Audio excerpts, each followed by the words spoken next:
Hello everyone, welcome to the channel मेरा math. एक बार फिर से आपके साथ आया हूं मैं, और जो नया टॉपिक लेकर आया हूं वो है नंबर सिस्टम। आप लोगों को पता है नंबर सिस्टम आने वाला था और आ गया है नंबर सिस्टम, और आप पहला वीडियो के साथ मेरे साथ जुड़ चुके हैं। देखिए नंबर सिस्टम में क्या क्या पढ़ना होता है, सारा डिटेल आपके स्क्रीन पे देखिए दिख रहा होगा। नंबर सिस्टम में हम आपको क्या क्या पढ़ाने वाले हैं। नंबर सिस्टम में सबसे पहले आपको नंबर्स के बारे में बताएंगे, नंबर्स कितने टाइप के होते हैं, और उसके बाद आपको बताएंगे डिजिट्स के बारे में, डिजिट्स काउंट कैसे करते हैं। इसके बाद आपको जो पता चलना होगा, उसके बाद एक छोटा सा चीज़ बताएंगे आपको, फैक्टोरियल।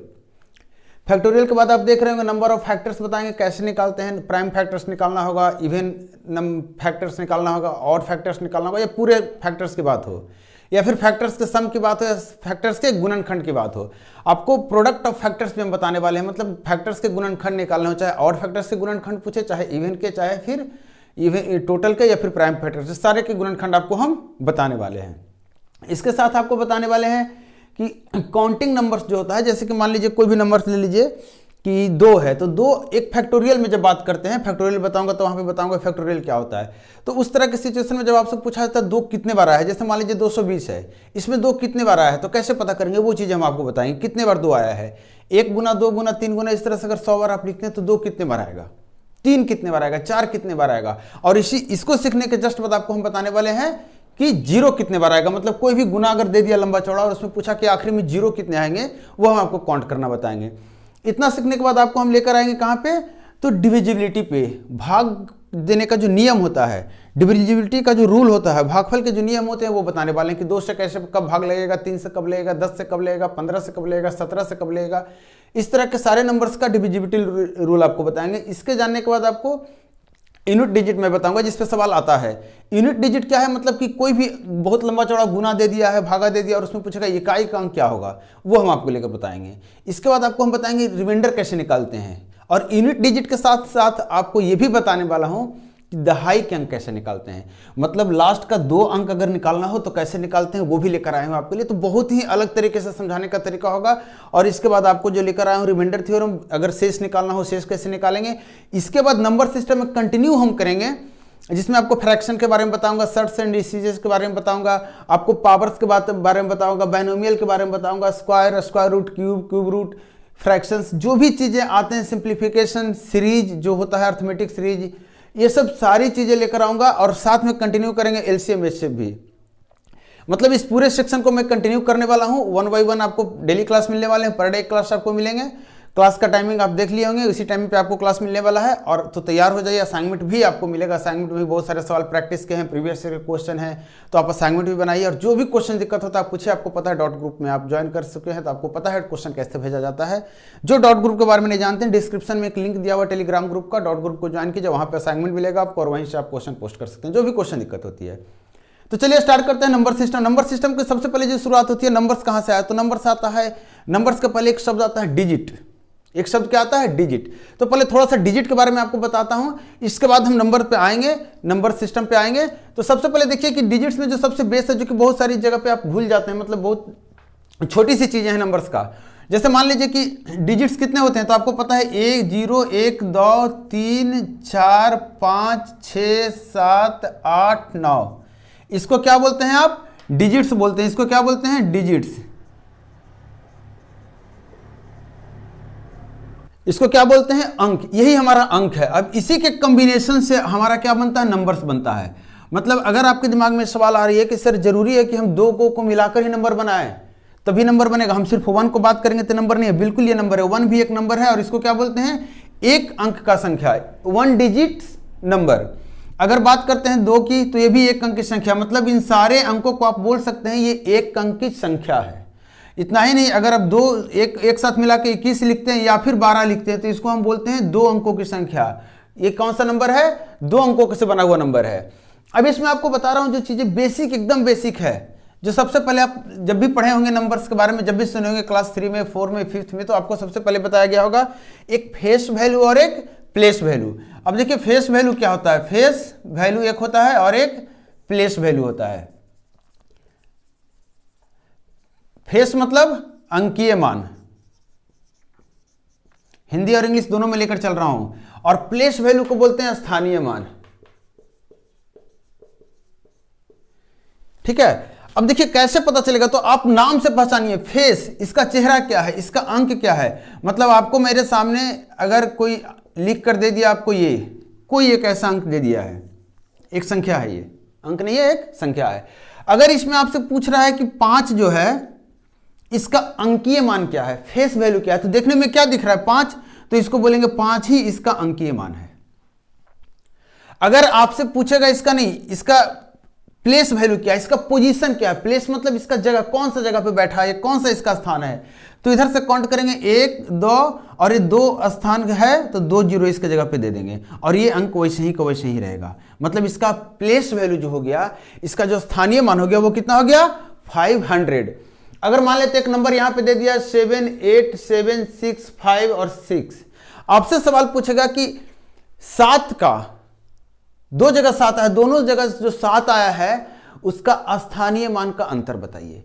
तो स्थानीय मान, इस 7 का स्थानीय मान कितना हो जाएगा, तो कहेंगे सर 7 पे कितना जीरो, 1 2 3, बाद में कितना अंक है, तो जितना अंक है उतना जीरो लगाएंगे। इस 7 के वैल्यू पूछेंगे तो 7 पे कितना अंक है, तो 7 के बाद आपका 5 अंक है, इस अंक पे 5 जीरो लगा देंगे और इसको माइनस करेंगे, जो अंतर आएगा यही हमसे पूछ रहा था। तो सवाल यहां से भी बनता है कि फेस वैल्यू, कभी कभार फेस वैल्यू और प्लेस वैल्यू, अंकीय मान और स्थानीय मान का अंतर पूछ देता है। जैसे मान लीजिए यहीं पे 4 की बात कर रहे हैं, 4 का स्थानीय मान और अंकीय मान का अंतर पूछेगा, तो 4 के स्थान मान के लिए 4 लिखेंगे और आगे कितना डिजिट है उतना जीरो लिख देंगे और इसमें किसको माइनस करेंगे, 4 के अंकीय मान, फेस वैल्यू। फेस वैल्यू क्या होता है, वही का वही होता है, तो इसको माइनस कर देंगे और ये कितना आ जाएगा 3996। तो ये आपका एक सवाल यहां से बनता है। अब आपको हम बता रहे हैं थोड़ी सी काउंटिंग के बारे में, थोड़ी सी काउंटिंग। नंबर सिस्टम में काउंटिंग बहुत जरूरी है।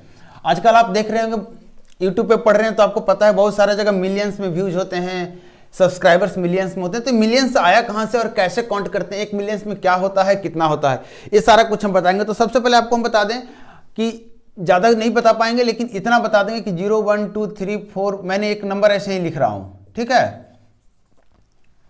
तो अब इसको काउंटिंग कैसे करते हैं, गिनती कैसे करते हैं, तो गिनती करने के लिए क्या होता है, इसको हम कौन सा अंक बोलते हैं, इकाई का स्थान बोलते हैं। इसको क्या बोलते हैं, दहाई का बोलते हैं, इसको सैकड़ा, देखिएगा। और इसको क्या बोलते हैं, तो आप कहेंगे सर 1000 1000, ठीक है। और इसको 10,000 बोलते हैं, यहां पे एक आप लगा सकते हैं, इसको 1000, इसको 10,000, और इसको क्या बोलते हैं 1 लाख, इसको क्या बोलते हैं 10 लाख, इसको करोड़, 1 करोड़, और इसको कितना बोलते हैं 10 करोड़, और इसको बोलते हैं अरब। ये आपको पता होना चाहिए। अब इसमें आपको बता रहा हूं, इंग्लिश में भी बता रहा हूं, ऐसा कुछ नहीं है। इसको क्या बोलते हैं टेंस डिजिट, यूनिट डिजिट। ये हमारा क्या हो गया, इकाई का स्थान। ये हो गया हमारा टेंस डिजिट। ये क्या हो गया 100, ये 1000, ये 10,000, ये लैक्स, ये 10 लाख,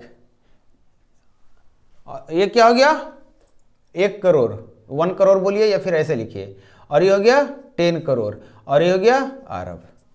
तो ये आपका काउंटिंग का नंबर हो गया। ये जो काउंटिंग आप कर रहे हैं, इकाई दहाई सैकड़ा 1000 10,000 लाख 10 लाख, करोड़ 10 करोड़, अरब 10 अरब, खरब, इस तरह के जो काउंटिंग आप कर रहे हैं, ये है हमारा इंडियन नंबर सिस्टम। ये कौन सा है, भारतीय संख्या पद्धति है। लेकिन जब हम बात करते हैं कि सर मिलियन कहां पे आता है, मिलियन बिलियन आखिर कब करते हैं, तो उसको मैं बता रहा हूं आपको, इसमें बता रहा हूं।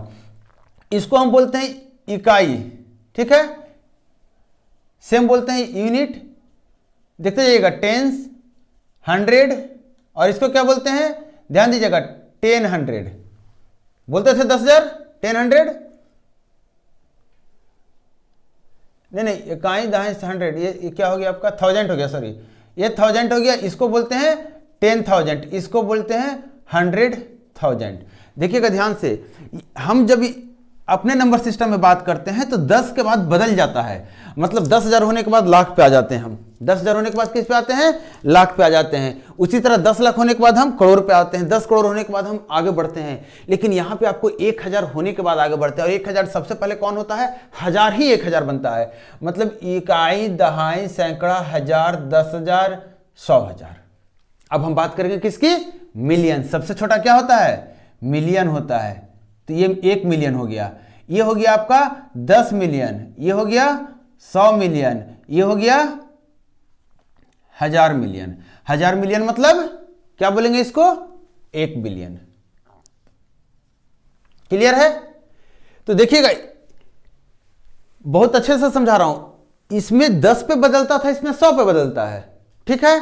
तो ये जो 100 मिलियन 1000 मिलियन मैंने लिखा है, सिर्फ ये बताने के लिए लिखा है कि अगर आपसे कभी कोई पूछेगा कि 1 बिलियन में कितना होता है, तो आप कहेंगे सर 1000 मिलियन होता है। और 1 मिलियन में कितना होता है, तो ध्यान से देखेंगे तो यहाँ पे 6 जीरो आएगा। देखिए 1 मिलियन यहाँ है, 1 2 3 4 5 6, मतलब आप कहेंगे 1 मिलियन में कितना होता है, तो 10 के पावर 6, 6 को शून्य होता है 1 पे। 1 बिलियन में कितना होता है, तो 1 पे 9 शून्य, इसके बाद आता है 1 ट्रिलियन, एक 10 पे 12 शून्य।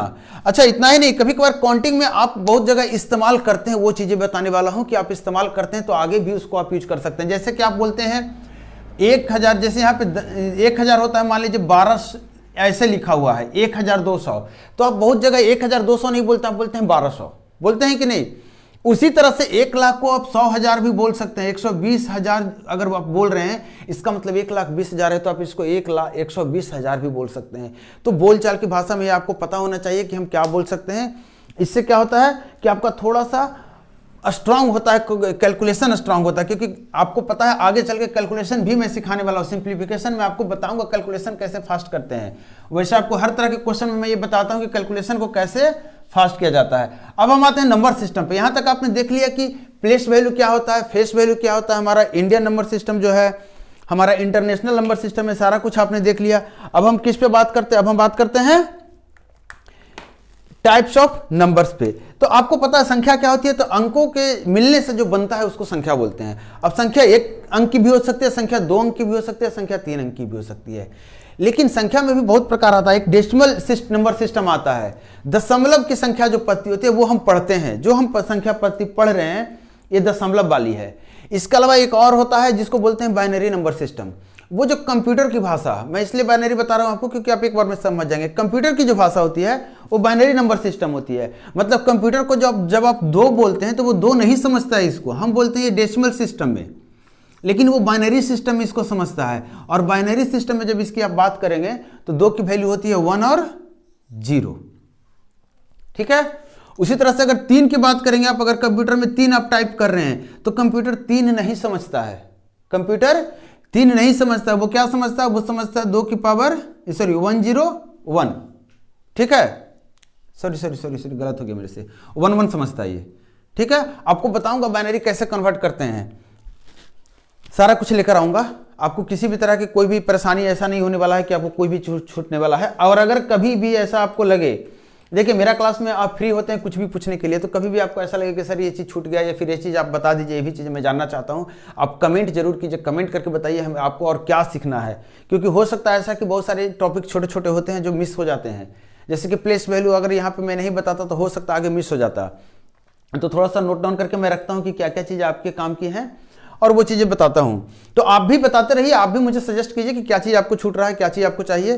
मेरा पढ़ाने का तरीका थोड़ा सा अलग है, आपको कॉपी कलम की जरूरत नहीं पड़ेगी, आपको सिर्फ वॉच करना है। जहाँ पे नोट डाउन करने की जरूरत होगी वहाँ पे आपको बताऊंगा बिल्कुल कि हाँ ये चीज़ें नोट डाउन करने की। जैसे कि आज का जो फर्स्ट क्लास है इसमें आप चाहें तो याद रख सकते हैं, लेकिन बहुत सारी चीज़ें आपको नोट डाउन करने की चीज़ें आएंगी। जैसे डेसिमल नंबर सिस्टम में सबसे पहले आपको क्या आता है, नंबर सिस्टम में लिख रहा हूँ, तो नंबर सिस्टम में सबसे पहले जो सबसे बड़ा चीज़ होता है ये होता है कॉम्प्लेक्स नंबर। सबसे बड़ा को क्या बोलते हैं, कॉम्प्लेक्स नंबर। इसको हिंदी में क्या बोलते हैं, सम्मिश्र संख्या। सम्मिश्र कैसे लिखा था पता नहीं, सम्मिश्र संख्या, सम्मिश्र आधा म होता है। देखिए थोड़ा सा मेरा हिंदी में हाथ तंग है, सम्मिश्र संख्या, तो आप समझ जाइएगा, बोल रहा हूं उसका भी ध्यान देना है, सिर्फ लिखने का ध्यान नहीं देना है। तो कॉम्प्लेक्स नंबर को क्या बोलते हैं, सम्मिश्र संख्या बोलते हैं। अब कॉम्प्लेक्स नंबर 2 पार्ट में बढ़ता है। क्योंकि 2 पार्ट में इसलिए बढ़ता है क्योंकि कॉम्प्लेक्स नंबर में 2 चीजें होती है, एक रियल पार्ट होता है, एक इमेजिनरी पार्ट होता है। तो एक रियल पार्ट होता है तो उसको रियल नंबर्स बोलते हैं, और एक इमेजिनरी पार्ट होता है उसको इमेजिनरी नंबर बोलते हैं। आपको नाम से पता चल रहा होगा, रियल नंबर्स मतलब वास्तविक संख्या, और इमेजिनरी मतलब काल्पनिक संख्या। हिंदी पे मत जाइएगा, हिंदी पे मेरा अगर देखने चले गए तब तो हो जाएगा आपका कल्याण, मतलब आपका क्या मेरा भी कल्याण हो जाएगा। हिंदी पे ध्यान मत दीजिएगा, लैंग्वेज पे आप अपने तरफ से लिख लीजिएगा। और अब बोलचाल की भाषा है, मैथ्स है, मैथ में कहा जाता है ग्रामेटिकल, ग्रामर नहीं चेक की जाती है, ठीक है। और हिंदी में बताया आपको, हिंदी मेरी थोड़ी सी तंग है, थोड़ी सी या फिर कहीं बहुत तंग है, तो हिंदी में दिक्कत होगी थोड़ी सी, लेकिन बोलने में तंग नहीं है, बोलने में दिक्कत नहीं है, अब समझ जाएंगे। तो अभी क्या बता रहा था, मैं बता रहा हूँ कि रियल नंबर्स क्या होता है और इमेजिनरी नंबर क्या होता है। देखिए रियल नंबर जितने नंबर्स को आप देख सकते हैं, जिसको आप बोल सकते हैं, जिसको आप लिख सकते हैं, जो नंबर को आप जान रहे हैं, जो नंबर को आप सुन रहे हैं, वो सारा रियल है। इमेजिनरी नंबर मतलब समझ लीजिए कि जो नंबर आप नहीं जान रहे हैं, जिसको इमेजिन कर सकते हैं, लेकिन अगर इमेजिन कर लिया आपने तो वो रियल हो गया, क्योंकि इमेजिनरी को सिर्फ इमेजिन कर सकते हैं, आप एक्चुअल में नहीं देख सकते हैं। तो जितने भी नंबर्स हैं वो सारे, जितने हम पढ़ते हैं वो सारे क्या है, रियल हैं। तो फिर इमेजिनरी क्या हो गया, फिर इमेजिनरी की जरूरत क्या है, तो इमेजिनरी एक पर्टिकुलर कंडीशन आता है, जैसे कि आप आई स्क्वायर, आई एक वर्ड किया गया, इसको बोलते हैं आयोटा। आई को क्या बोलते हैं, आयोटा। आई स्क्वायर की वैल्यू -1 कही गई है, और इस तरह से आई जब निकालेंगे तो माइनस ऑफ क्या आएगा, √1, माइनस ऑफ रूट, मतलब -1 का रूट, इसको बोलते हैं आयोटा। और यही बताता है कि नंबर इमेजिनरी है। मतलब कोई भी नंबर आपने लिख लिया 2 और इसके बगल में आई लगा दिया तो ये हो गया इमेजिनरी नंबर है। क्या हो गया, ये काल्पनिक संख्या 5 और आई, क्योंकि इस काल्पनिक संख्या को ना आप कैलकुलेटर पे देखने की कोशिश कीजिएगा तो दिखेगा, नहीं कहीं आपको और दिखने वाला है। एक नंबर कहीं नहीं, इसका आप इस्तेमाल करते हैं, कहीं भी यूज नहीं करते आप नंबर, तो सिर्फ क्वेश्चन बनाने के लिए कैलकुलेशन यूज करते हैं। क्लियर है। अब बात करते हैं वास्तविक संख्या की। तो वास्तविक संख्या में रियल नंबर्स में बहुत सारे नंबर्स आते हैं। देखिए रियल्स नंबर्स में जो होते हैं, जो रियल नंबर होते हैं, इसमें 2 तरह के नंबर आते हैं। एक तो आता है रेशनल नंबर, क्या आता है, रेशनल नंबर्स, और दूसरा क्या आता है, इरेशनल नंबर्स। रेशनल किसको बोलते हैं, परिमेय संख्या को बोलते हैं, और इरेशनल किसको बोलते हैं, अपरिमेय संख्या को बोलते हैं। अब परिमेय और अपरिमेय, फिर एक नया शब्द आ गया यहाँ पे। तो परिमेय संख्या उस संख्या को बोलते हैं जिसको P/Q के रूप में आप लिख सकते हैं, मतलब कोई भी एक नंबर जिसको P/Q के रूप में लिख सकते हैं, वो आपका क्या हो जाता है, परिमेय संख्या होता है। लेकिन एक बात इसमें कही गई है कि Q जो है 0 नहीं होना चाहिए, क्योंकि आपको पता है किसी भी संख्या को 0 से अगर डिवाइड करेंगे, किसी भी संख्या को 0 से डिवाइड करेंगे तो अनंत आएगा रिजल्ट क्या आएगा, इन्फिनिटी आएगा। तो हम 0 से किसी संख्या को डिवाइड नहीं कर सकते, इसलिए हम क्या कहते हैं कि परिमेय संख्या वैसे ही संख्या होनी चाहिए जिसको आप 0 से डिवाइड ना छोड़कर किसी से भी डिवाइड कर दीजिए चलेगा, वो परिमेय संख्या कहलाएगा। अब किसी से डिवाइड करने का मतलब इन्फिनिटी से डिवाइड नहीं करना है, पहले बता दे रहा हूं। रिजल्ट 0 आता है इन्फिनिटी से डिवाइड करने पर, लेकिन इन्फिनिटी से डिवाइड नहीं करेंगे। इसके पहले एक चीज यहां पे बता रहा हूं, वास्तविक संख्या में कौन कौन कहां से कहां तक जाते हैं, क्योंकि यहां पे एक आता है -इन्फिनिटी से इन्फिनिटी तक जितनी भी संख्याएं हैं। आपको बताया कि जो भी संख्या आप लिख सकते हैं, देख सकते हैं, चाहे वो बटा में हो, चाहे रूट में हो, चाहे दशमलव में हो, चाहे कुछ में हो, वो सारा क्या कहलाता है, रियल नंबर्स कहलाता है। अब यहाँ पे आप यहाँ तक आ गए कि रियल नंबर्स क्या हैं, आपको पता चल गया परिमेय संख्या क्या है। तो बात आती है फिर अपरिमेय क्या होता है।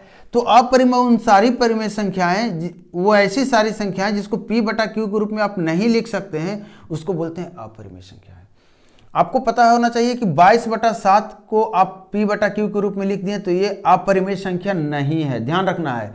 लेकिन पाई जो है ये अपरिमेय संख्या है। दोनों में अंतर क्या है, पाई का जो लगभग मान होता है उसको बोलते हैं 22/7।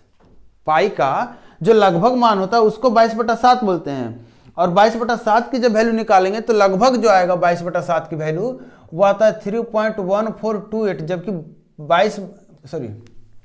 22/7 की वैल्यू आता है।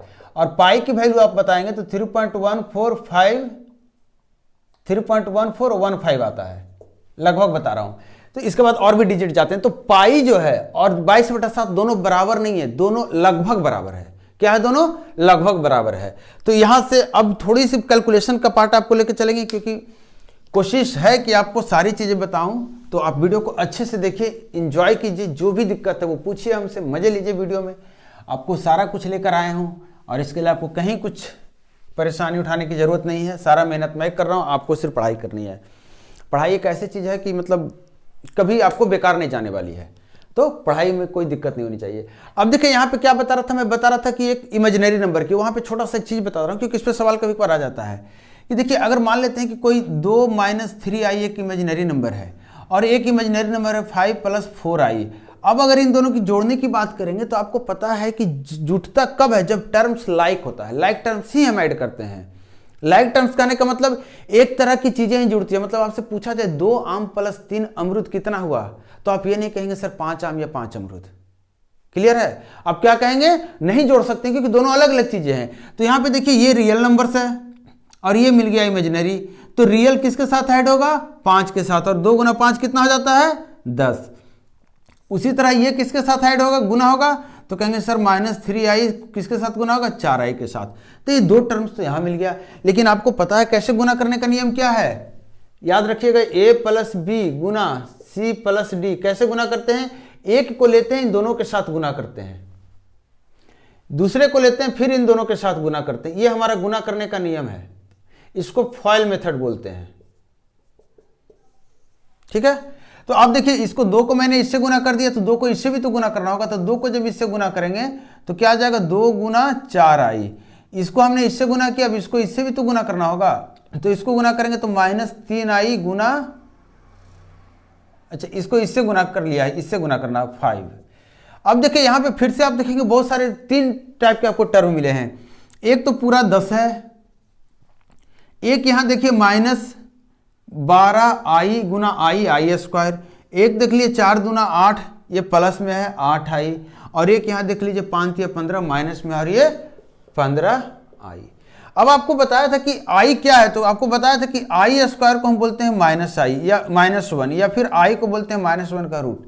तो i स्क्वायर की वैल्यू तो -1 होती है, तो -1 यहाँ डाल दीजिए, तो आपको पता चल गया यहाँ 8 में से 15 जाएगा तो कितना हो जाएगा, -7i, और ये कितना हो गया 10, और ये माइनस माइनस प्लस कितना हो गया 22 -7i। तो इस तरीके से आप गुना कर सकते हैं। अब आप सोचेंगे सर इस तरह से कैलकुलेशन तो हमसे पूछेगा ना, हमसे क्या पूछेगा, तो आपसे क्या पूछेगा, आपसे सवाल उठा देगा इस पे कि सवाल देगा कि a और b के रूप में देगा, और आपसे पूछेगा a प्लस बी या फिर 5a प्लस 4b, या फिर आपको दे देगा क्या a माइनस बी, या फिर डायरेक्टली जैसे दे देगा कि a प्लस बी आई की जो वैल्यू है वो 2 - 3i इंटू 8 प्लस i है। तो आपको बताना है a प्लस बी बटा 2 का वैल्यू, आपको ये बताना है। तो ये सवाल अरेंज करता है। ये सवाल 2 टाइप का होता है, एक तो इमेजिनरी पार्ट से लेकर कॉम्प्लेक्स नंबर से बात करता है तब ये पूछता है सवाल, एक सवाल इरेशनल नंबर से। आपको पता है इरेशनल नंबर क्या होता है, तो कोई भी नंबर को अगर आप रूट में लिख दे रहे हैं जिसका परफेक्ट स्क्वायर नंबर नहीं होना चाहिए, अंदर में क्या होना चाहिए, परफेक्ट स्क्वायर नंबर नहीं होना चाहिए। मतलब अंदर में 4 नहीं लेंगे, अंदर में 9 नहीं लेंगे, अंदर में 16 नहीं लेंगे, मतलब ऐसा नंबर जिसका रूट आप नहीं निकाल सकते हैं, उन सारे नंबर को अंदर डाल के अगर रूट लगाते हैं या फिर क्यूब रूट लगाते हैं तो आपका क्या कहलाएगा, इरेशनल नंबर, अपरिमेय संख्या। इस पे भी सवाल कर देता है, रूट ऐसे कर देगा सवाल आपका, ठीक है। और यहां बोल देगा इसकी जो वैल्यू है a plus B root 2 plus C root 3 plus D root 6 है, और आपसे पूछ देगा कि a और b का अंतर क्या है। सवाल देखिएगा यहां पे सवाल पूछ रहा है a b का अंतर, मतलब mod of a minus B. ये भी मॉड भी आपको बताने वाला हूं कि मॉड का क्या मतलब है, सारी चीजें मैं बताऊंगा आपको। तो आपसे ये सवाल पूछेगा तो यहां पे आप कैसे सोल्व करेंगे, ये दोनों सिमिलर टाइप का सवाल है, दोनों सिमिलर टाइप का सवाल है। चूंकि इस टाइप के सवाल पूछे जाते हैं, इस टाइप का सवाल आता है, आपको पता है एसएससी में आप अगर प्री की बात करते हैं, एसएससी सीजीएल की बात कर रहा हूं, प्री की बात करते हैं तो ऑलमोस्ट 2 क्वेश्चन तो आपको पक्का आपको आना है, simplification, number system, LCF, HCF या फिर सर्च इंडिसेस, ये सब मिलाकर 2 नंबर आपका आने वाला है, 2 क्वेश्चन आपका आने वाला है। और अगर मेंस की बात करते हैं तो आप मान के चलिए 10 से 12 सवाल आपको इससे आता है, सीजीएल की बात कर रहा हूं। बैंकिंग में भी इससे सवाल उठते हैं, आरआरबी भी आप कहीं 1 से 2 सवाल आपका देता है इससे।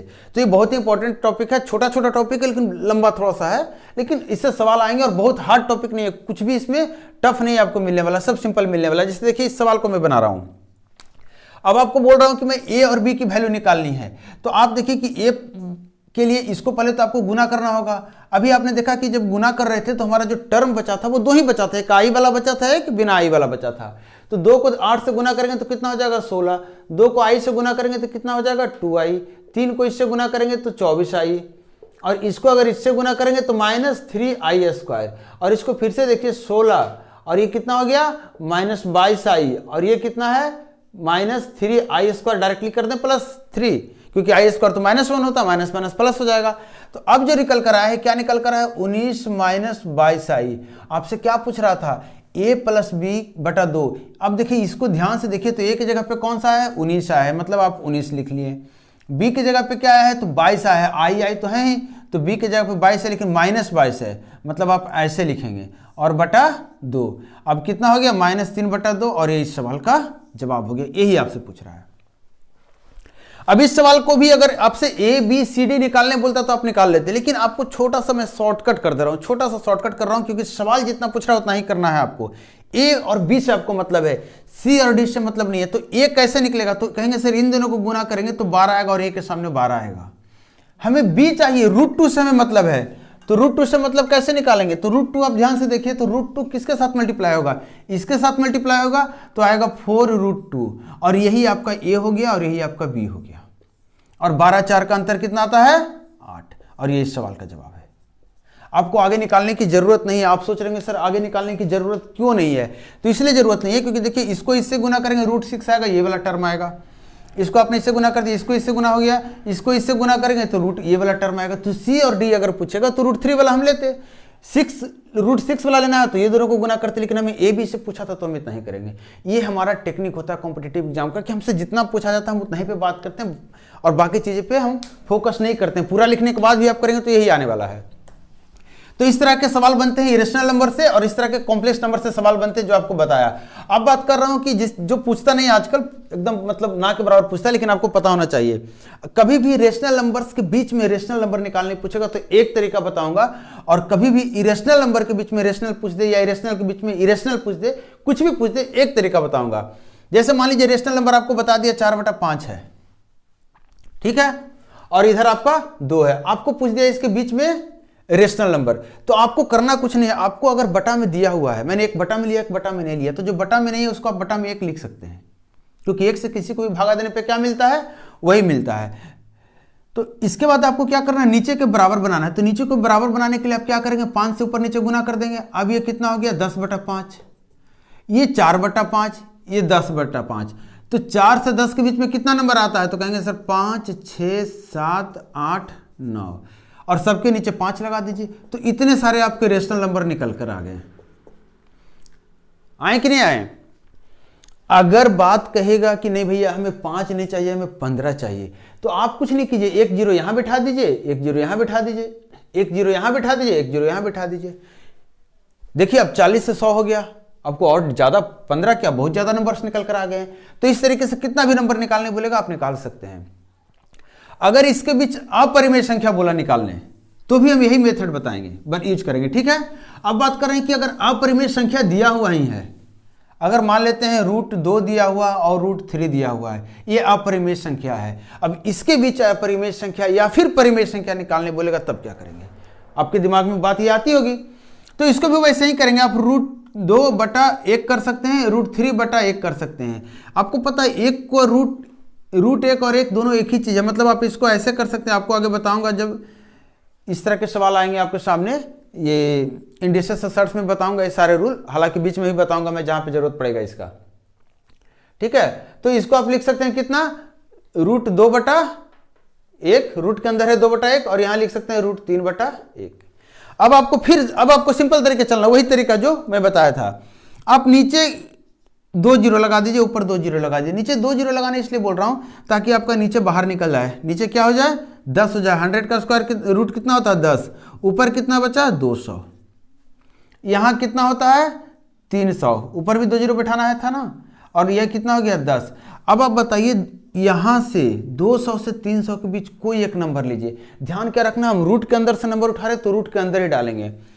तो अगर आपसे अपरिमेय संख्या पूछा तो आप 201/10 कर दीजिए, 202/10 कर दीजिए, 203/10 कर दीजिए, जो करना है कर दीजिए। लेकिन अगर परिमेय संख्या पूछ दिया, तब क्या करेंगे, तब आप बताइए कि 200 से 300 के बीच में कोई ऐसा नंबर आप जानते हैं जो किसी का स्क्वायर है, तो आप कहेंगे हाँ सर 225, 15 का स्क्वायर है, मतलब √225/10 करेंगे तो आपको इसका मतलब हो गया 15/10। इसको और सिंप्लीफाई करेंगे तो 5 से काटेंगे, 5 या 15, 3/2, तो ये परिमेय संख्या देखिए निकल कर आ गया। आपसे अगर पूछेगा नहीं एक और बताओ, तो आप एक बार और सोचिए कि क्या 225 के बाद कोई और संख्या आता है, तो कहेंगे हाँ सर 14 का स्क्वायर, नहीं 16 का स्क्वायर, कितना 256/10। आपसे पूछेगा एक और तो कहेगा सर 289 का स्क्वायर, बोलेगा एक और तो कहेगा सर अब नहीं है, मुश्किल है। तो मुश्किल नहीं है, आप इस बार क्या कीजिए, दो दो जीरो चिपका दीजिए, क्या होगा, नीचे एक जीरो बढ़ जाएगा। अब तो बात हो गई कि 20,000 से लेकर 30,000 के बीच में नंबर नहीं निकाल पाएंगे, बहुत सारे नंबर निकल कर आएंगे। तो इस तरीके से आप परिमेय संख्या और अपरिमेय संख्या निकाल सकते हैं। अभी तक हमने क्या क्या पढ़ा, अभी तक हमने पढ़ा परिमेय संख्या अपरिमेय संख्या तक, थोड़ा सा आगे बढ़ेंगे और अब बात करेंगे कि जो नंबर से उसको और कैसे कैसे बांटा गया। जैसे परिमेय संख्या अपरिमेय संख्या भी आगे बढ़ा है क्या, तो आपको पता है परिमेय संख्या जो होता है वो आगे बढ़ा है, लेकिन अपरिमेय संख्या बेचारा यहीं रुक गया, इसका यहीं पे लास्ट था। मतलब रेशनल नंबर जो होता है, परिमेय संख्या जो होता है, ये इसको हम आगे पढ़ेंगे अभी फिर से। और रेशनल नंबर जब पढ़ेंगे तो रेशनल नंबर 3 भाग में आता है। सबसे पहले एक भाग को बोलते हैं decimal system, decimal numbers, system नहीं नंबर्स। एक होता है फ्रैक्शन और एक होता है इंटेजर्स। इंटेजर्स किसको बोलते हैं, तो इंटेजर्स मतलब हो गया आपका कि जो पूर्ण है, जैसे 1 2 3, माइनस में हो चाहे प्लस में, हमें फर्क नहीं पड़ता, पूर्ण है। मतलब कहने का कि माइनस इन्फिनिटी से अगर आपको लिखना शुरू किए, -5 -4 -3 -2 -1 0 1 2, इस तरह से आप लिखते चले गए इन्फिनिटी तक, तो इसको बोलते हैं इंटेजर्स। मैंने ना ही कहीं पे दशमलव डाला है, ना ही कहीं पे भाग का चिन्ह दिया है। अब बात करता हूं, थोड़ा सा इसकी बात करता हूं, ये क्या है, आखिर हमने ऐसे क्यों नहीं लिखा।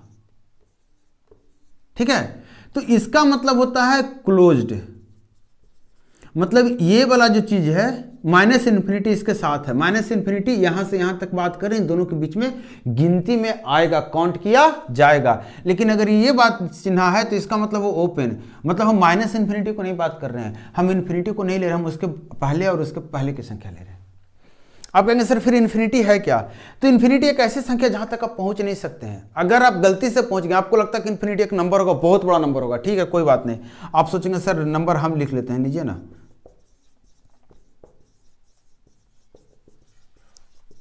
ये नंबर आपने लिख लिया और इसके ऊपर भी एक बड़ा सा नंबर पावर में लगा दिया। आप कहेंगे सर इस पे तो कैलकुलेटर फेल हो जाएगा, बिल्कुल फेल होगा। तो ये नंबर अगर आपने यहां पे लिख दिया कोई नंबर ऐसा कुछ करके, ठीक है, कि इसका पावर यही है जो है और यही हमारा इन्फिनिटी है, तो मैं बोलूंगा नहीं, इसमें एक ऐड कर दीजिए, जितना भी रिजल्ट आएगा उसमें एक ऐड कर दीजिए। इसका मतलब आपका नंबर सबसे बड़ा हुआ, नहीं हुआ, मैंने एक ऐड कर दिया, मेरा नंबर बड़ा हो गया, इसका मतलब आपका नंबर इन्फिनिटी के बराबर नहीं था। अब जैसे ही मैंने एक ऐड कर दिया, आपसे बड़ा कर लिया, आपने क्या किया, फिर 10 ऐड कर दिया उसमें, फिर से बड़ा हो गया। इसका मतलब इन्फिनिटी एक ऐसा नंबर है जिसकी आप कल्पना कर सकते हैं, बहुत बड़ा नंबर है जिसपे कल्पना कर सकते हैं, पहुंच सकते हैं, लिख नहीं सकते हैं उसको आप बता नहीं सकते वो कितना है, तो इसको बोलते हैं इन्फिनिटी। तो जितने भी नंबर्स आते हैं, जितने भी नंबर्स होल नंबर कह सकते हैं, पूर्ण संख्या जिसको कहते हैं, वो सारे क्या कहलाते हैं, इंटेजर्स हैं। तो इंटेजर्स मतलब क्या हो गया, -5 -4 -3 -2 -1 0 1 2 3 4 5 6, लिखते जाइए दोनों साइड में। अब बात करते हैं फ्रैक्शन। फ्रैक्शन को हिंदी में बोलते हैं भिन्न, इंटेजर्स को क्या बोलते हैं, पूर्णांक, इसलिए पूर्ण संख्या इसको बोल रहा था मैं। और डेसिमल को क्या बोलते हैं, दशमलव।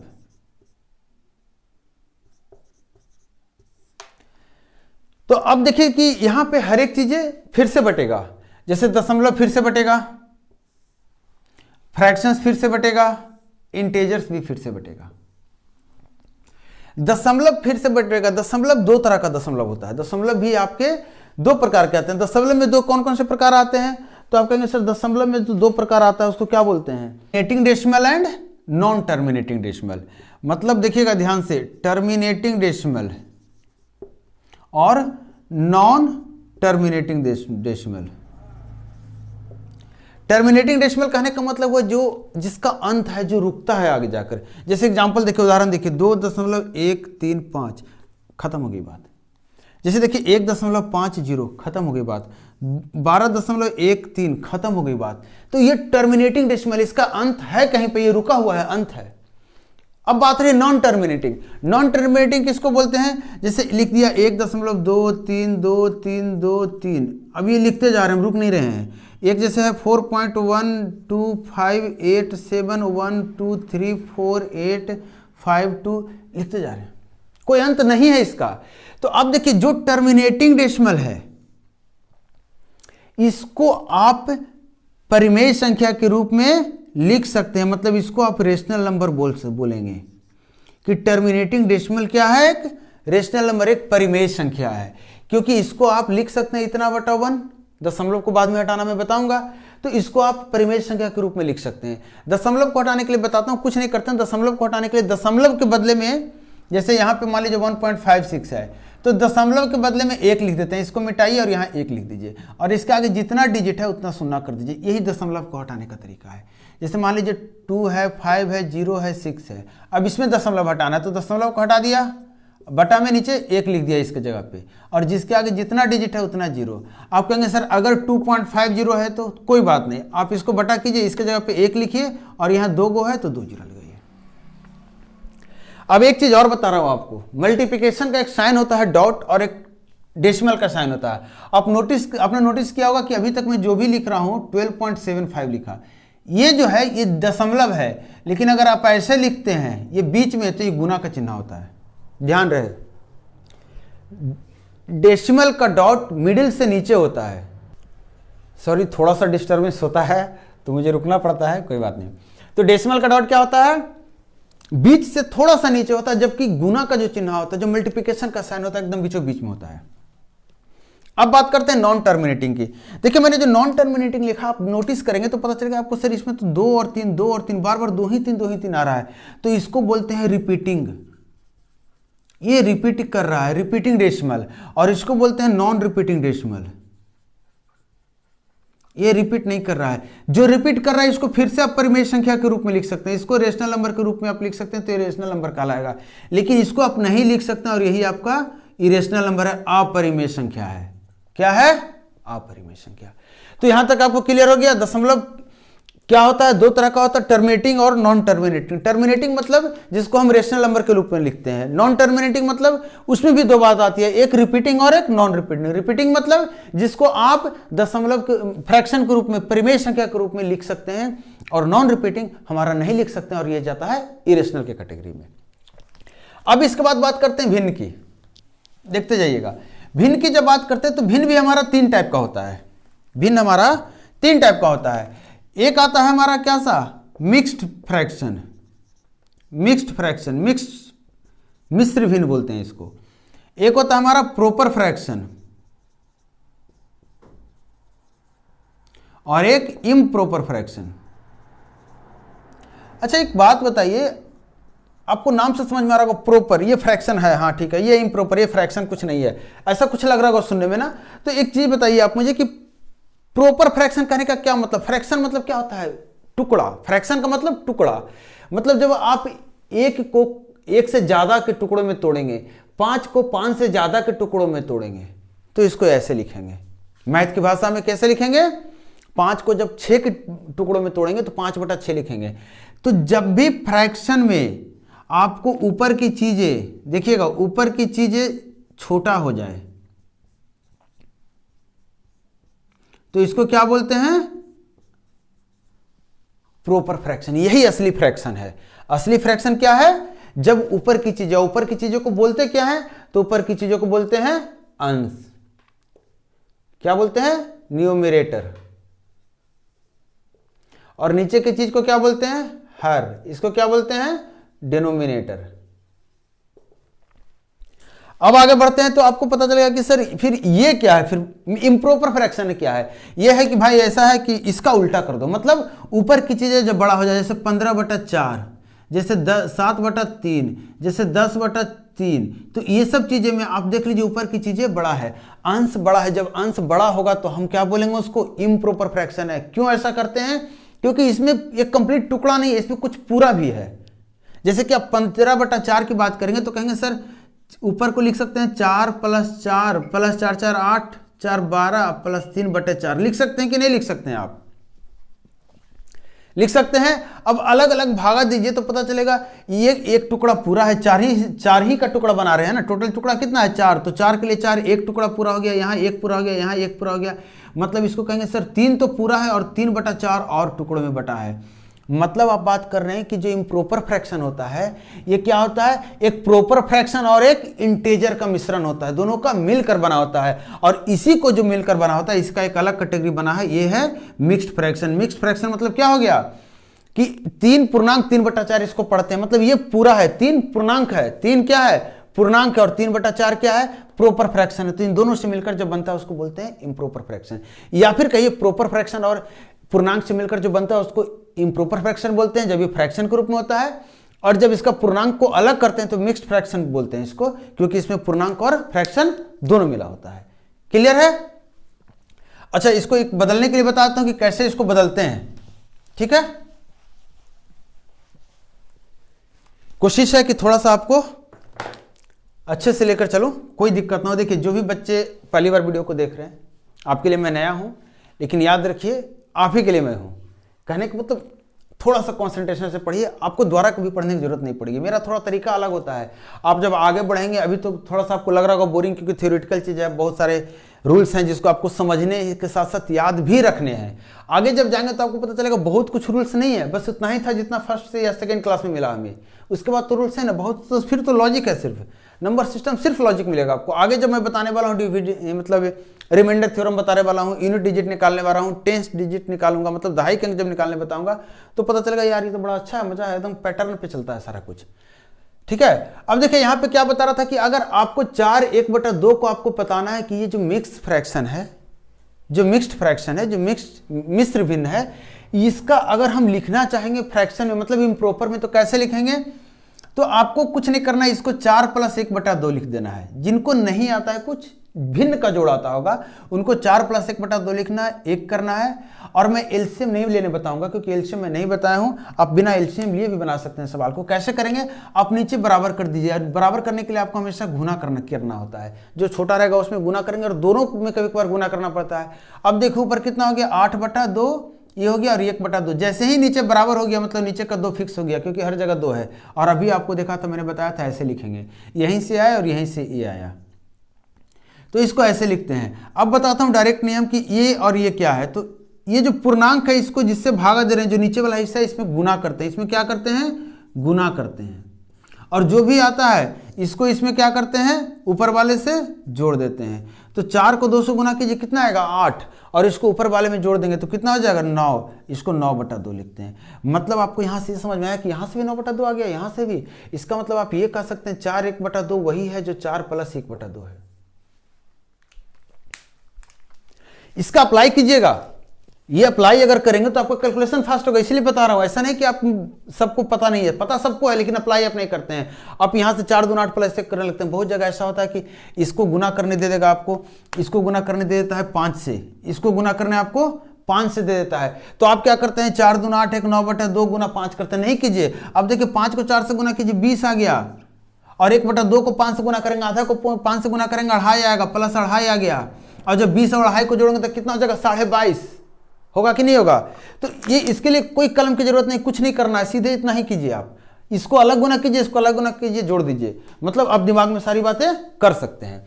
अब हम लेकर आए हैं इंटेजर। अब हम क्या बताने वाले हैं आपको? इंटेजर्स। इसके लिए थोड़ा सा बोर्ड पे जगह बना लेते हैं। इंटेजर्स अभी टूटने वाला है और बहुत कुछ देने वाला है, ठीक है? तो थोड़ा सा पेशेंस रखिए, थोड़ा सा ध्यान रखिए, और देखिए इंटेजर्स कैसे कैसे टूटेगा और क्या क्या आपको देगा। इसमें मैं कुछ सिस्टम से नहीं बता रहा हूं यहां पे, ठीक है?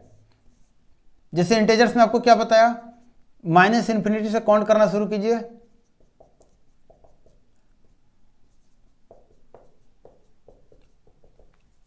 देखिए कोशिश है अच्छे से समझाऊं आपको।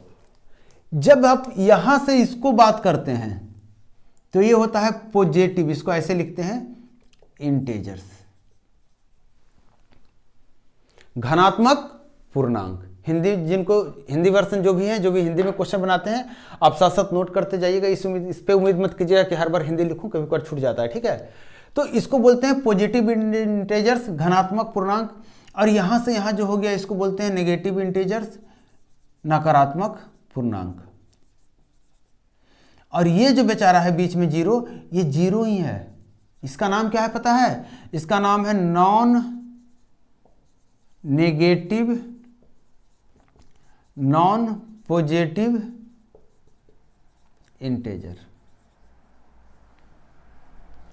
ये ना तो नकारात्मक में आता है ना ही धनात्मक में आता है, मतलब ये ना पॉजिटिव में आता है ना नेगेटिव में आता है। ठीक है, इसका मतलब ये किस में आता है, तो हम कहेंगे सर अगर आपसे पॉजिटिव पूछेगा तो हम यहां से बात करेंगे, जीरो के आगे से बात करेंगे। अगर नेगेटिव पूछेगा तो जीरो के इधर बात करेंगे। और अगर नॉन नेगेटिव आपसे पूछ दिया कि भैया वो बताओ जो नेगेटिव नहीं है, तो आप देखिए नेगेटिव नहीं कौन कौन सा है, तो आप कहेंगे सर इतना नेगेटिव है, बाकी सारा तो नॉन नेगेटिव है। तो नॉन नेगेटिव की बात करेगा तो क्या बोलेंगे, 0 1, और इस तरह से आप बढ़ जाएंगे। ये सारा हो गया। अगर नॉन पॉजिटिव की बात करेगा तो क्या बोलेंगे, ऐसा जो पॉजिटिव नहीं है तो कहेंगे सर -5 हो गया, -4 हो गया, -3, -2, -1 और 0 तक ही आएंगे। क्यों 0 तक आएंगे, क्योंकि नॉन पॉजिटिव मतलब जो पॉजिटिव नहीं है, तो पॉजिटिव तो इतना ही है, तो इसको छोड़ के बाकी सब लिख देंगे, ये पॉजिटिव नहीं है। तरीका बोलने का समझिएगा, एक हुआ पॉजिटिव बोलना, एक हुआ पॉजिटिव नहीं बोलना।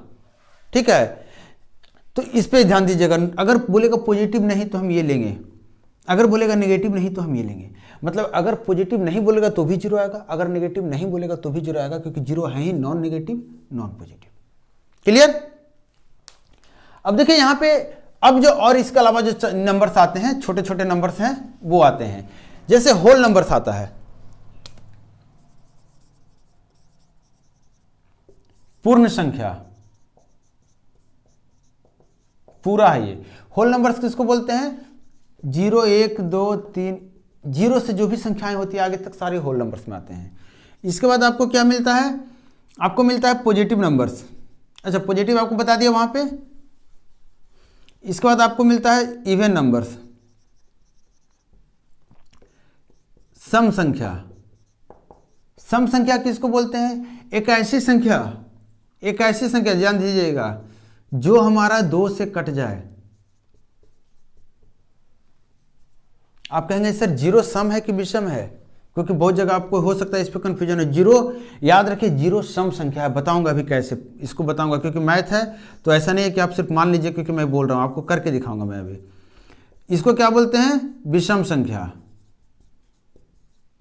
इसको ये कौन सा है, तो कहेंगे वैसी संख्या जो 2 से नहीं कटे, या फिर वैसी संख्या जिसको 2 से काटने पर शेष 1 बच जाए, या वैसी संख्या जो विषम संख्या के इर्द गिर्द हो। ठीक है, अभी देखिएगा और भी चीजें बताऊंगा। आपके दिमाग में ये आ रहा होगा सर नेगेटिव लेंगे कि नहीं, नेगेटिव भी विषम संख्या में लेंगे, नेगेटिव भी सम संख्या में लिखेंगे लेंगे। ठीक है, अब यहाँ पे आती है प्राकृतिक संख्या। जैसे जैसे मुझे दिमाग में आ रहा है वैसे वैसे मैं लिख रहा हूं। प्राकृतिक संख्या किसको बोलते हैं, नेचुरल नंबर। छूटना नहीं चाहिए, अभी लूंगा अभी। और नेचुरल नंबर किसको बोलते हैं, 1 से 2 से 3 से, इसी को नेचुरल नंबर को ही बोलते हैं काउंटिंग नंबर्स, गिनती की संख्या। ठीक है, काउंटिंग नंबर्स, नेचुरल नंबर्स, ये सारा कुछ एक ही चीज है। तो आपको यहां से क्या मिलकर आ गया, यहां से आपको पता चला कि नंबर्स जो हैं आपके whole numbers, natural number, odd number, even number. तो आपको पता चल गया इवन नंबर्स क्या हो गया, तो कोई भी नेगेटिव हो या पॉजिटिव हो, कोई भी संख्या जो नेगेटिव हो या पॉजिटिव हो, अगर 2 से कट रही है तो वो इवन कहलाएगी। कोई भी ऐसी संख्या जिसको 2 से काटने पे शेष 1 बच रहा हो, या फिर जो 2 से नहीं कटती है, उल्टा बात कर लीजिए, जो 2 से नहीं कटती है उसको क्या बोलते हैं, ऑड संख्या बोलते हैं। उसको क्या बोलते हैं, ऑड संख्या बोलते हैं, मतलब विषम संख्या। ये हो गया आपका, ये हो गया। उदाहरण आप सामने देख रहे हैं, ये उदाहरण था। नेचुरल नंबर जो होल नंबर है, होल नंबर में अगर 0 को आप हटा देते हैं तो इसको बोलते हैं नेचुरल नंबर, और इसी को काउंटिंग, गिनती की संख्या भी इसी को बोलते हैं। इसके बाद एक 2 नंबर और हैं बड़े अच्छे से, शानदार से, वो हम लेकर आ रहे हैं आपके लिए।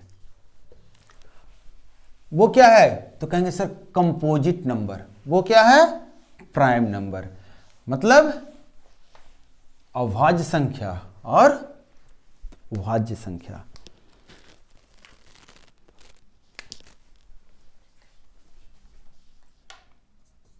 एक है प्राइम नंबर्स और एक है नॉन प्राइम नंबर्स। कहीं कहीं पे आपको ये भी मिलेगा देखने को।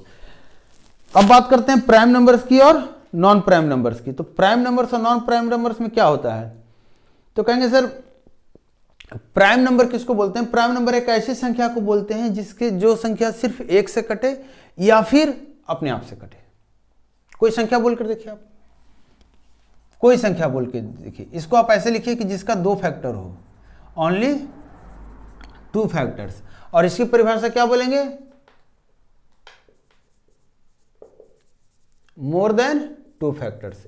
हिंदी में जिनको लिखना लिख लीजिए, या फिर आप लिख रहे होंगे अभी तक, जो संख्या स्वयं से और एक से कटे उसे अभाज्य संख्या बोलते हैं। उसे क्या बोलते हैं?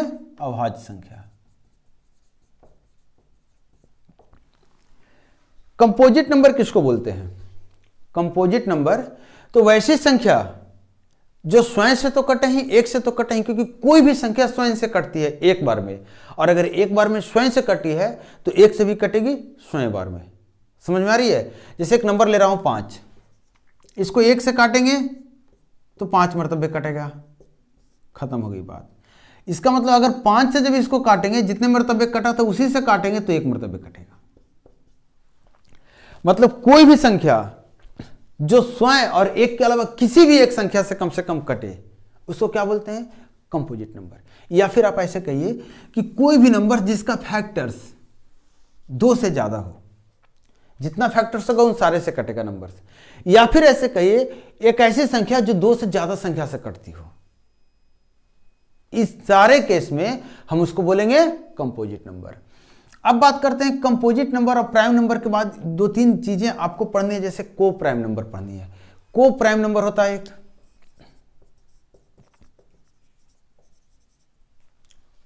को प्राइम नंबर किसको बोलते हैं? तो आपको पता होना चाहिए कि प्राइम आपको पता है, को प्राइम फिर क्या हो गया, ठीक है? तो को प्राइम मतलब हो गया कि जब 2 प्राइम नंबर एक साथ बात होता है, जब 2 प्राइम नंबर का एक साथ जोड़ा में बात करेंगे, ठीक है? जैसे कि आपको मैंने बोल दिया 2 और 3, तो इसको बोलते हैं को प्राइम। इसको क्या बोलते हैं? को प्राइम। आपको बोल दिया 7 और 11, तो ये है को प्राइम। कोई भी 2 प्राइम संख्या, इससे कोई फर्क नहीं पड़ता, सिर्फ 2 प्राइम संख्या होनी चाहिए।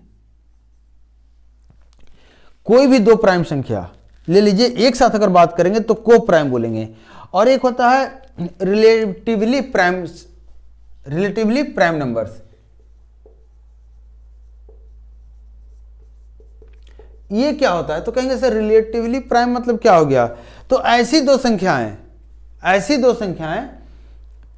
जिसको आपस में दोनों एक दूसरे के लिए प्राइम जैसा काम करे। कहने का मतलब जैसे एक मान लीजिए 2 ले लिया और एक आपका 9 ले लिया,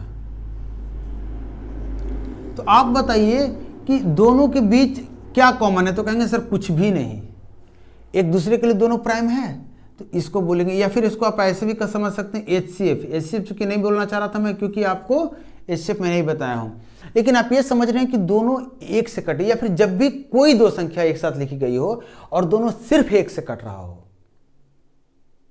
दोनों के बीच कॉमन सिर्फ एक हो, तब उसको बोलेंगे रिलेटिवली एक दूसरे के लिए दोनों क्या है? प्राइम संख्या है। क्लियर है? अब एक आता है ट्विंस प्राइम। ये क्या होता है? ये जब कोई भी 2 संख्या आप लिख दीजिए, जैसे मान लीजिए आपने 2 लिख दिया और 3 लिख दिया, ध्यान से देखिएगा, या फिर आपने 5 और 7 लिख दिया, या फिर आपने 7 और 13 लिख दिया, या फिर आपने 11 और 13 लिख दिया, तो ये तो सारा क्या आपका हो गया? को प्राइम हो गया। क्योंकि मैंने को प्राइम बोला था, ये जब 2 प्राइम नंबर एक साथ लेते हैं तो उस जोड़े को क्या बोलते हैं? को प्राइम बोलते हैं। तो फिर इसमें अंतर, तो इसमें अंतर ये है कि जब इन दोनों प्राइम नंबर्स के बीच का अंतर ट्विंस 2 हो, जब इन दोनों के प्राइम के बीच का अंतर 2 हो, जब इन दोनों के प्राइम के बीच का अंतर 2 हो, तब उस समय उस परिस्थिति में हम उस पेयर को बोलते हैं कि ये दोनों नंबर जो आपस में है ट्विंस प्राइम है। दोनों क्या है? ट्विंस प्राइम का पेयर है। अब आपको यहां पे कुछ चीजें और बतानी है मुझे, इसके बाद मैं आपको, चलिए मैं सोच रहा हूं कि ये छोटी छोटी चीजें 2 बची है जो बता देता हूं। थोड़ा सा क्लास लंबा होगा, कोई बात नहीं, ताकि ये जो बेसिक चीजें हैं, जो नंबर्स के बारे में आपको जानकारी होनी चाहिए, वो खत्म हो जाएंगे। फिर हम आगे बढ़ेंगे और आगे फिर हमारा इंटरेस्ट बढ़ेगा सीखने का। तो सबसे पहले अभी आपको प्राइम नंबर्स के बारे में बताऊंगा, कितने प्राइम नंबर्स कहाँ कहाँ है वो बताऊंगा, लेकिन उसके पहले आपको दो नंबर्स के बारे में बताऊंगा, बड़ा ही इंटरेस्टिंग नंबर है, ठीक है। एक कंप्लीट नंबर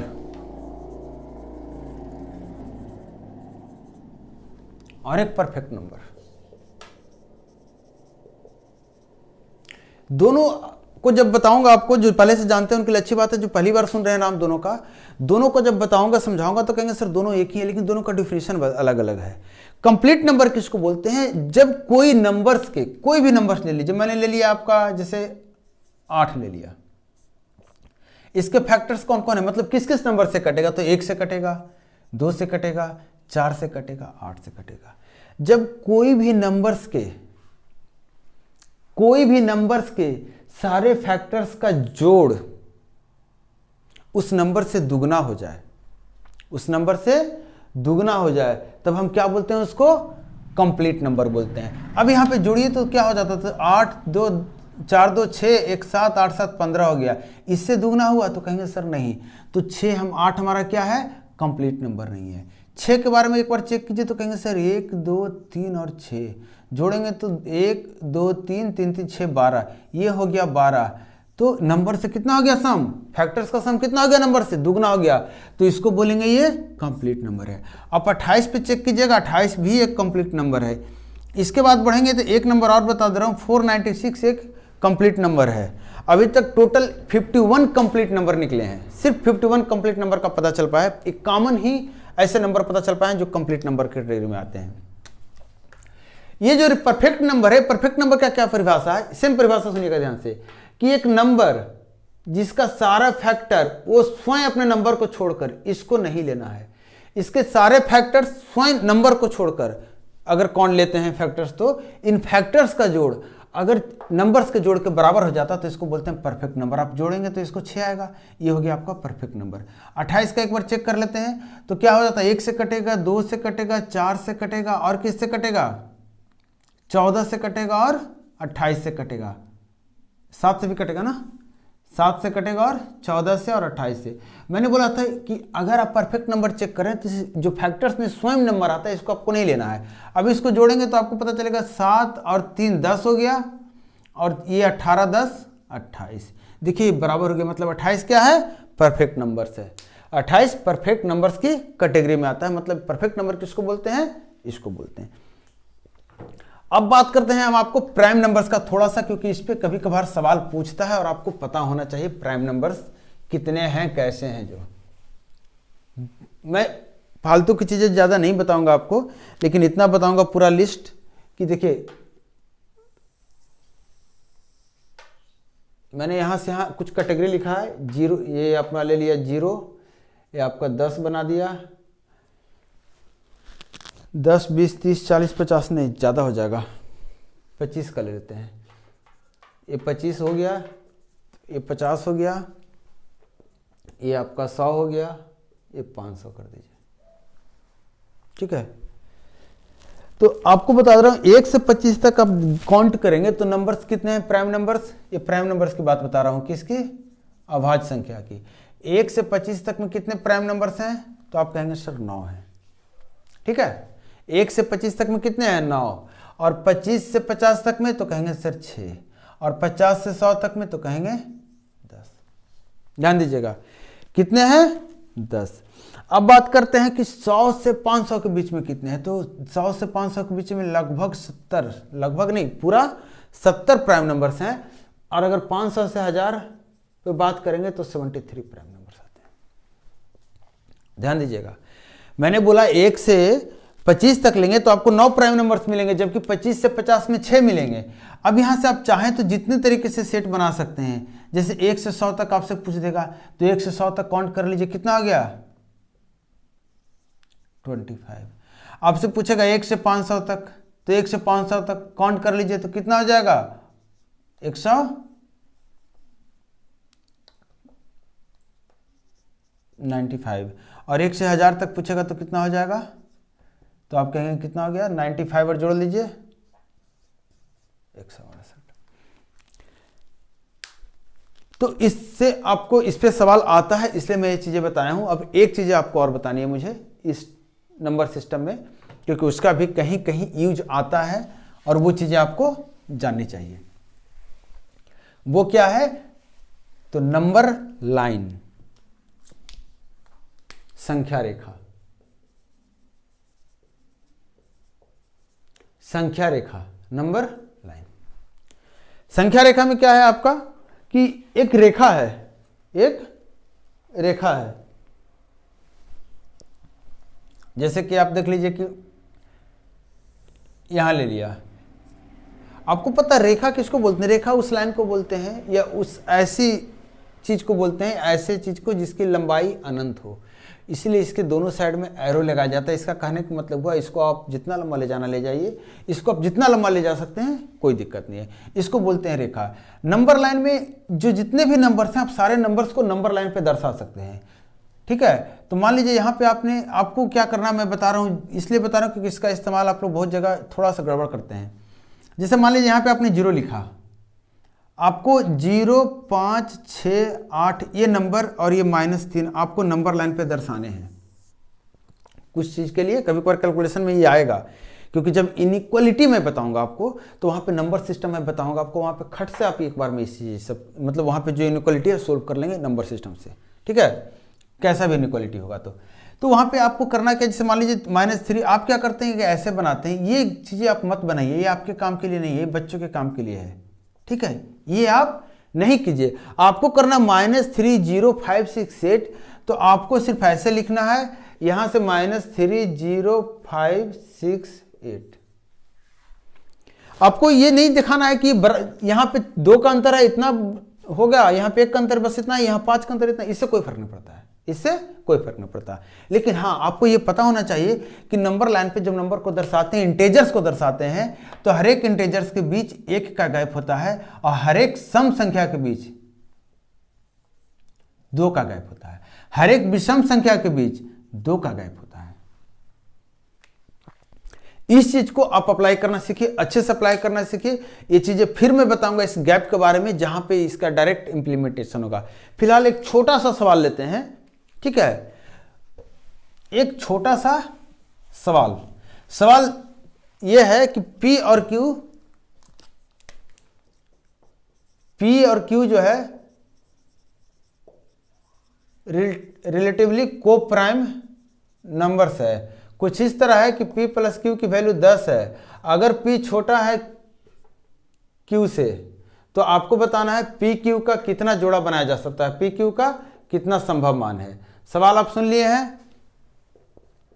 आपको मैंने बोला को P और Q जो है 2 रिलेटिवली प्राइम नंबर्स है। कुछ इस तरह से है कि P + Q का मान 10 है और आपको बोल रहा है कि P जो है Q से छोटा है, तो आपको बताना है कि P और Q के ऐसे कितने संभव मान है। 1 है, 2 है, 3 है, 4 है, ऐसा ऑप्शन आपके सामने रहेगा, ठीक है। सवाल आया हुआ है, देखिए आपको करना क्या है। 10 अगर मान है, P + Q अगर 10 है, P और Q अगर 10 है, इसका मतलब क्या हो सकता है? P 1 होगा तो Q 9 होगा, P 2 होगा तो Q कितना होगा? 8 होगा, ये 3 होगा तो ये कितना होगा? 7 होगा, और ये 4 होगा तो ये कितना? 5 होगा। क्या इससे ज्यादा हो सकता है? इससे ज्यादा नहीं, 4 होगा तो ये 6 होगा। इससे ज्यादा हो सकता है? नहीं हो सकता है। क्यों नहीं हो सकता है? सवाल कह रहा है कि P जो है छोटा है। देखिए इससे ज्यादा लेंगे 5 5 बराबर हो जाएगा, हम बराबर नहीं ले सकते। P को हमें छोटा बोला है तो P हमारा छोटा ही होना चाहिए। तो आप बताइए कि ये दोनों आपस में प्राइम है, को प्राइम है क्या? तो कहेंगे सर नहीं सर, इन दोनों के बीच 2 कॉमन है। इसके बीच तो कहेंगे सर नहीं ये तो है। इसके बीच तो कहेंगे सर ये तो आपस में कट ही रहा है। इसके बीच तो कहेंगे सर नहीं। मतलब आपको कितना पेयर मिला? सिर्फ 2 पेयर ऐसा मिला, और यही सवाल का जवाब है। देखिए नंबर सिस्टम का जो बेसिक था, जो डिफिनेशन था, ये सिर्फ डिफिनेशन का पार्ट है। इसको आपको यूज करना है आगे चल के, इसलिए आपको इसको समझना बहुत जरूरी है। तो आप नंबर सिस्टम को आपने देखा, नंबर सिस्टम कितने तरह के नंबर्स होते हैं, बहुत तरह के नंबर्स होते हैं, सबको आपने अलग अलग देखा। मैं बहुत डिटेल में नहीं गया हूँ, लेकिन इतना गया हूँ जितना आपके काम का है। बहुत डिटेल में जाने से थेसिस करना नहीं आप लोग को। चलिए यहाँ पे हम क्लास को क्लोज कर रहे हैं। ये फर्स्ट क्लास नंबर सिस्टम का कंप्लीट हो गया है। जहां से सवाल उठता है, यहां से प्राइम नंबर से सवाल उठता है। प्राइम नंबर से आपको बताया मैं, आगे जो सवाल उठेगा मैं बताऊंगा कहां से सवाल उठाता है कौन सा एग्जाम। और इसके बाद फिर नेक्स्ट क्लास में मैं आपके साथ आ रहा हूं डिजिट्स के बारे में लेकर, डिजिट्स कैसे काउंट करते हैं वो चीज़ आपको बताऊंगा, और साथ में उसके आगे के सेक्शन हम कवर करेंगे। और आप वीडियो को देखिए, अगर इस एक्सप्लेनेशन पसंद आ रहा है, वीडियो अच्छा लग रहा है, आपको लग रहा है कि हाँ यहाँ पे कुछ सीखने को मिल रहा है, तो वीडियो जरूर शेयर कीजिए, लोगों तक पहुँचाइए। और अगर चैनल को सब्सक्राइब नहीं किया तो सब्सक्राइब कीजिए। मिलता हूँ नेक्स्ट क्लास में। Thank you.